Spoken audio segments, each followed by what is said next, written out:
is our honored guest, Professor Hammel. And Professor Hammel, would you please just stand up? Yeah. So everyone can give you.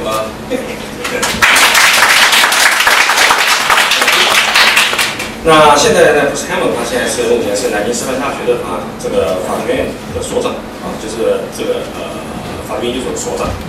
那很荣幸，那同时也是在这个德国的一个本身有自己的一个律师事务所在事务所，换句话说，一个在实务在理论上来讲的话，都是有相当的一个训练。我待会就是可以跟各位同学们分享关于在知识产权这领域的一些问题、一些issue。那第二位是我们的一个 honored guest， 是这个顾敏芳顾教授。顾敏芳顾教授是香港城市大学法律学院的副院长等一下也跟我们分享一些在这方面专业相关的一些事情。所以我想着今天呢，各位同学这祈祷老师好事这个有益身心健康，而且能来这个地方听到一个非常有一个怎么讲，对于各位来讲将来会非常有造就的一个主题的一个演讲，相信对各位将来会非常开始。还有另外一个非常欢迎我们的蔡张立伟的这个办公室的距离我给了，因为所以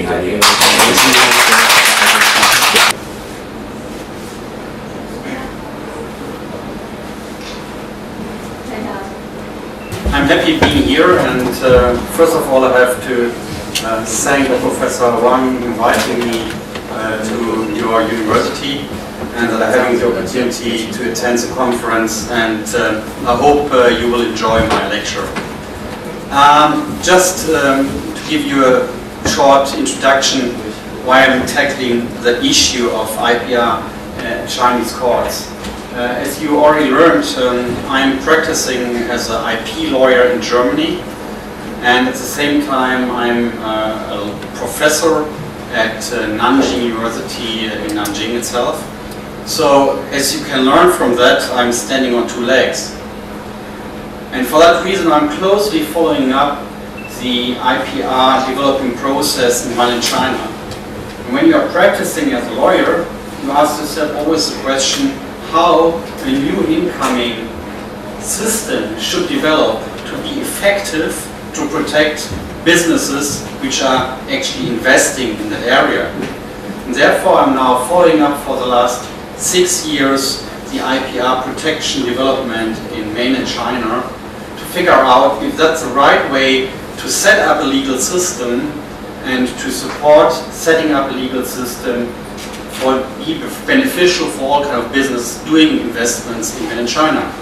And the results of those research is more or less reflected in my lecture. So the key issue is China intellectual property strategy. So what does that mean? Development and utilization of knowledge is the key issue of the modern business. In former times, people always relied on their regional knowledge and capacities.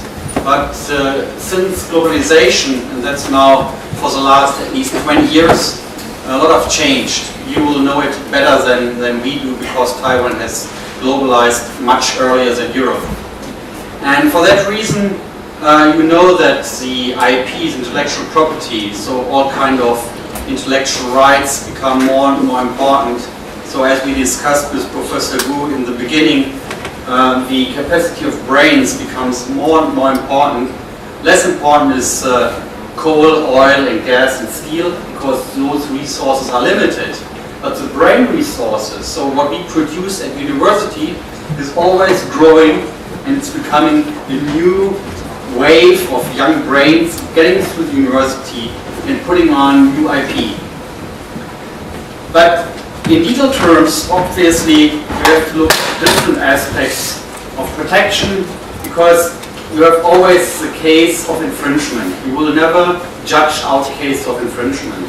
And as you know, you have to cope with infringement cases. You have to look for the favorable legal environment to handle those infringement cases. And as a matter of fact, if you are a huge company worldwide acting, you have no such issue of, looking at your money pot. But But if you're a medium-sized company, a company that has like 50, 100 or 500 employees, it's different.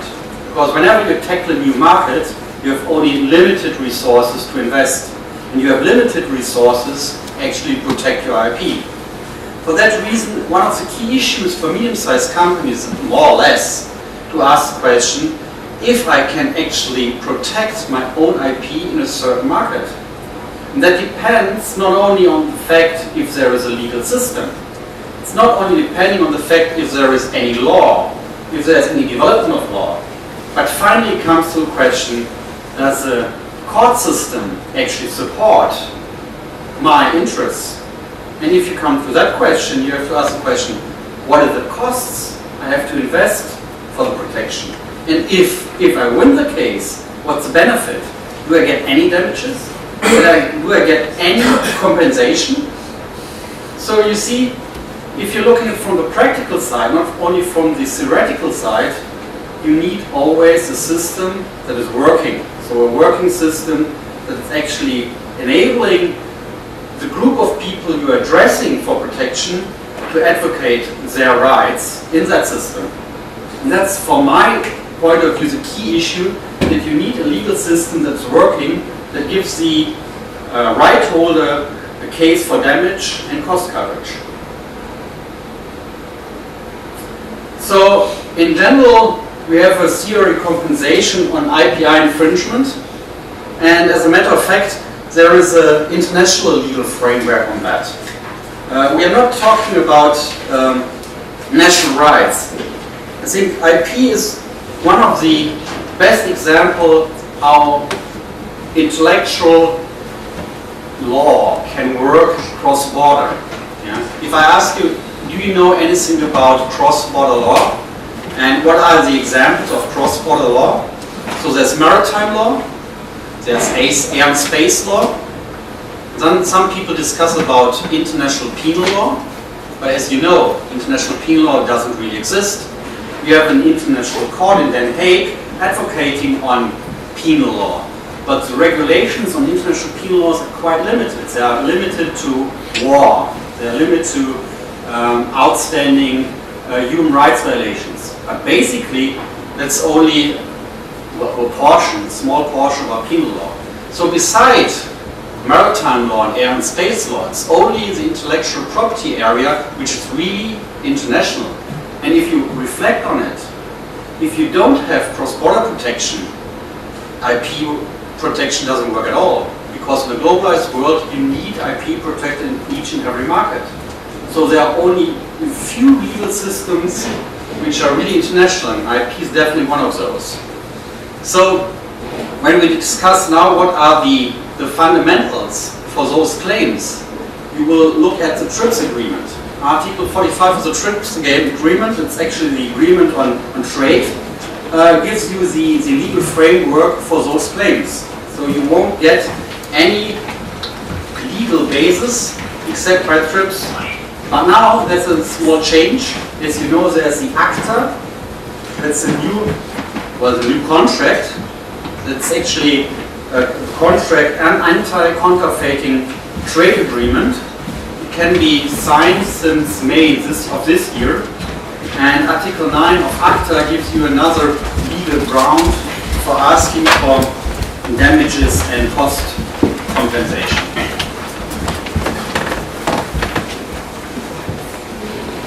Just getting rid of my jacket because it's really warm up here.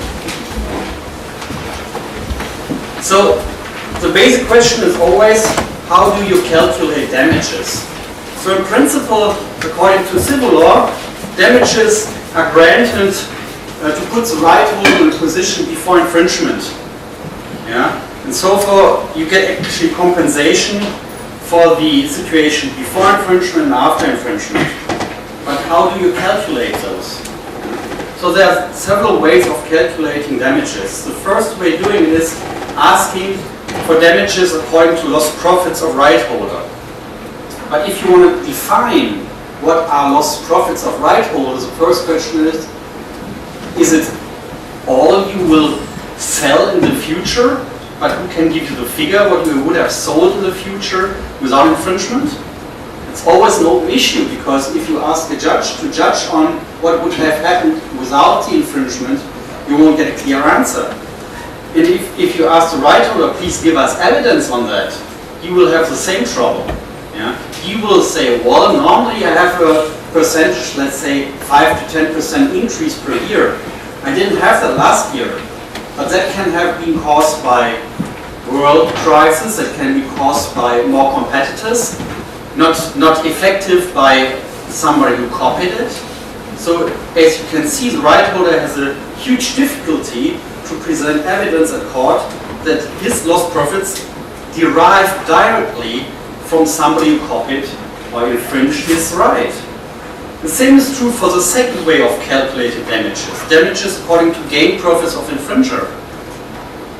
To give evidence of the gain profits of infringer, you first need the bookkeeping. You need the bookkeeping of the infringer. So if you think about all the sweatshops somewhere in a city, and you go to the sweatshops and ask them for bookkeeping, they will really smile at you because they don't have. If they have, they burned it before. Yeah? So same problem, same issue. You go to court, you try to calculate the damages, and the judge is asking you, what are the gain profits of the infringer? Well, you can give an educated guess, but give me a judge who is relying on the educated guess of the right holder. You won't find one.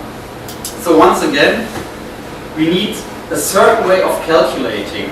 That's the reason why in the legal work we came up with a third way of calculating damages, just saying damages will be calculated according to the license analogy.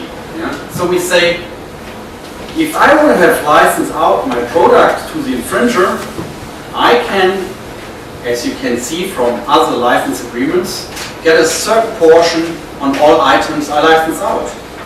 And that's definitely the way mostly used from right holders and their lawyers to advocate their damages in front of courts.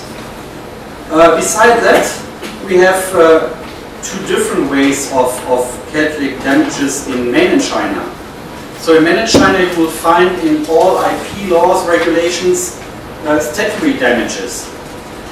That's to make the life of a judge easier, because he has just the way saying, well, according to law we have a certain amount of damages we can actually give to the right holder in case of infringement. So he's totally free in judging what the amount will be. But whereas an upside, there's always a downside. And the downside is actually that those statutory damages are limited. So for trademark infringements, design infringements, and all that kind of infringements, it's limited to 500,000 RMB. Only in patent cases, you will have a top cap of 1 million. But you know, 1 million RMB, it's not really a big chunk for a big company. It's nice to have, but if you think about legal costs, it's not really what you're looking for. When finally you can ask for additional damages according to reputation or moral right infringement. So that's actually a more useful element to double or triple the damages, because you say, besides the damages, the actual economical damages, I have a damage in reputation, and the moral rights are infringed, and for that reason you can ask the judge for a double or triple damage according to the calculation above. So you see, the whole system is quite complicated in practice, although in theory it's easily explained. What I'm actually looking at is, does that work if there is not one legal system or one way of calculating around the world? If you look at the domain dispute cases set up by the DANIC and those organizations, it's quite unified now. So if you have to have an issue on domains, you can advocate them around the world, because you know the rules of the game. You know how much it costs, how long it will take, and what are the chances. And that makes it easy for all of us. So what I'm thinking about is, and what I'm advocating is, to find a system that way of calculating damages becomes unified according to an international regulation. Yeah? And if that would be applied in all markets and all courts, at least there would be a fundamental base to calculate the risk and the damages. Nowadays, as you know, if you're advocating a case in the States or in Europe or in mainland China, you will come up with totally different results, although we are talking about the same issues. Now, in legal terms, when you're talking about infringement, when you're talking about damages and costs, yeah, it can't be that I'm getting a much bigger chunk of the cake in infringement cases because I have punitive damages in the USA, and I won't get it in Europe. Yeah? That's not only unjust, but it's just not balanced. Yeah? So why do I have to run the risk to go to the States with higher costs to have a chance on a bigger chunk? Why isn't it the same all over the world? Yeah? Even thinking about a court or any kind of legal entity that's able to judge on those damages. Anyhow, the situation now is that we have to work on it as a lawyer, and we have to come up with suggestions, doing some research, and that's the reason why I'm together here. The same, what I tried to explain about damages is the case about costs. In Germany, we have a quite interesting system for all people who are doing their legal case over there, because you always get compensation according to statutory fees. Yeah? So if you claim certain damage, like let's say 100,000, you can calculate from the beginning what are the legal costs, what are the lawyer's costs, what is actual risk I'm taking. So normally costs comprise court fees, costs comprise appropriate lawyer fees, costs comprise all reasonable expenses for right holders. So think about research, investigation, expert reports, notary fees, and all that stuff. So all these costs you can normally recover. You should normally can recover after a litigation, because these are necessary costs to start litigation. Besides that, it's always useful that you have the rules, the general rules, that costs are borne by the infringer. Otherwise, because the right holder has to invest the case before starting legal action, yeah, he must have the chance that the infringer is taking over those costs. And finally, costs are reimbursed proportional to the success of the claim. So if you win 50% of the case, you have the right to get 50% of the cost covered, and the other way around. That means if you start a case, you're able to calculate your risk looking at the amount you're claiming. So maybe you're not claiming the double what you can actually get, only 50%, but if you're claiming 50%, you can get 100% cost recoverage. So that's a balanced system. And all those rules are really important to know and to argue before starting litigation.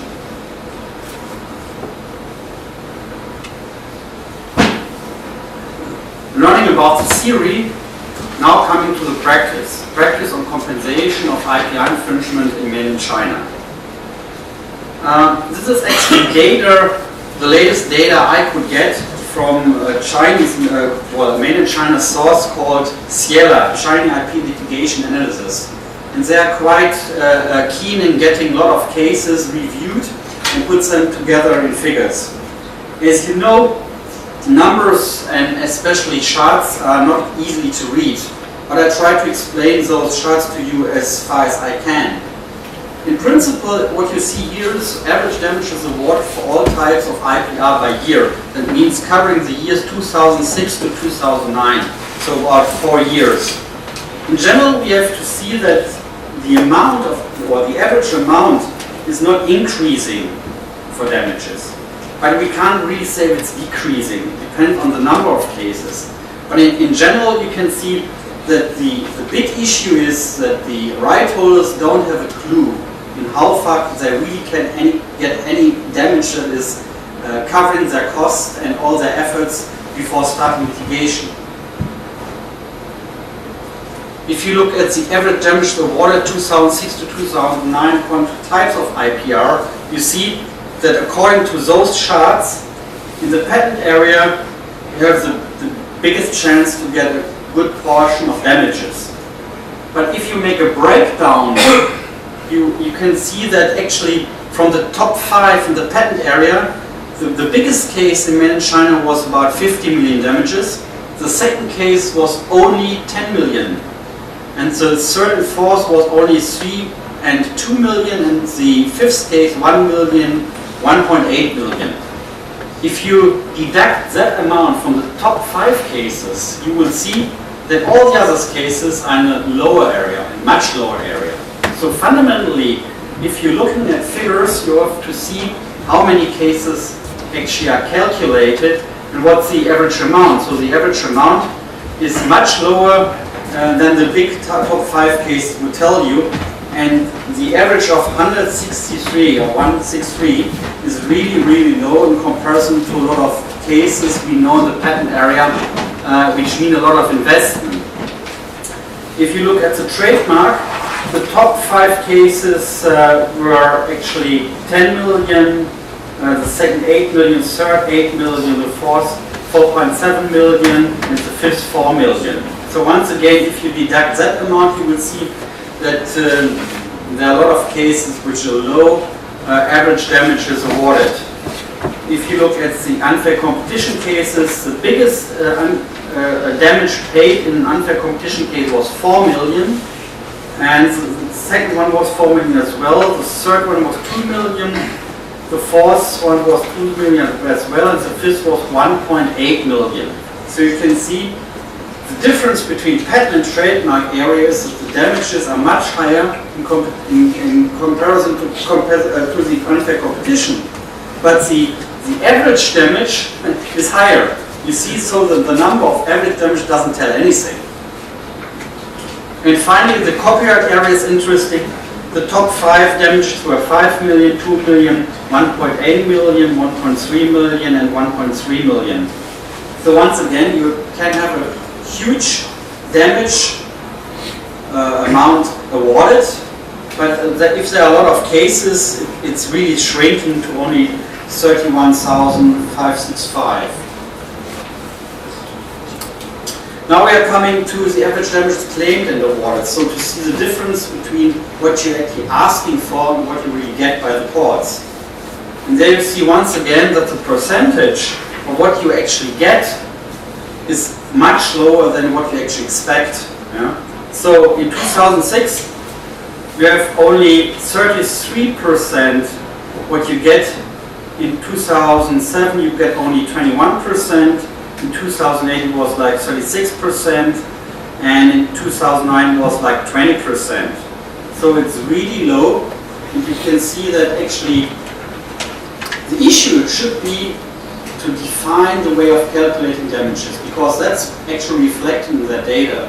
Yeah? That the right holders didn't have the means to convince the court about the amount of damages, because otherwise you can't explain the difference between what you are claiming and what you get by the courts. The next charge is interesting as well, because we have now the average damages claimed and awarded according to trademark infringements. Yeah?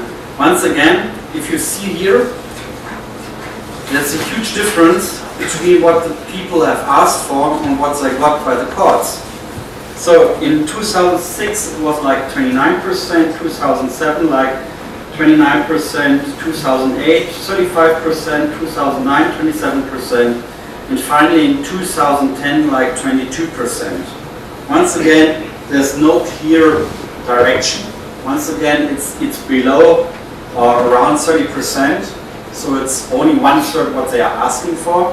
Once again, obviously, there are differences between the way of calculating damages and actually a hard way to convince the courts of the amount of damages people ask for. If we are looking at the area of copyright, once again, but now you can see that the amount awarded is much lower. Yeah? So in 2006 it was only 1%. In 2007 it was 28%, in 2008 only 9%, and in 2009 38%.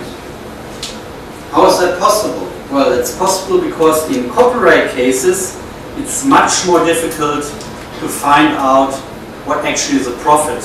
Yeah? Because you know that somebody copied a DVD or CD, but try to figure out what's a profit by selling it. Or even ask how many copies they did. Yeah? How many copies have been sold? And where did they sell the copies? Yeah? So once again, you have the difficulty to find the right way to argue your case, especially in respect to damages. Interesting as well is if you look at the average damages claimed and awarded at different courts in 2006 to 2010. Because that's really interesting if you have the choice to go to a certain court. As you know, in IPR cases, you are mostly free to choose a court. You will not necessarily go to the place where the infringer is having his sweatshop. You can go to big places where they're selling it, so where the infringement case occurs. So according to those figures, and that's really amazing, it's not Beijing, it's not Shanghai, they are small cities with, which are capable to deal with actually interesting cases.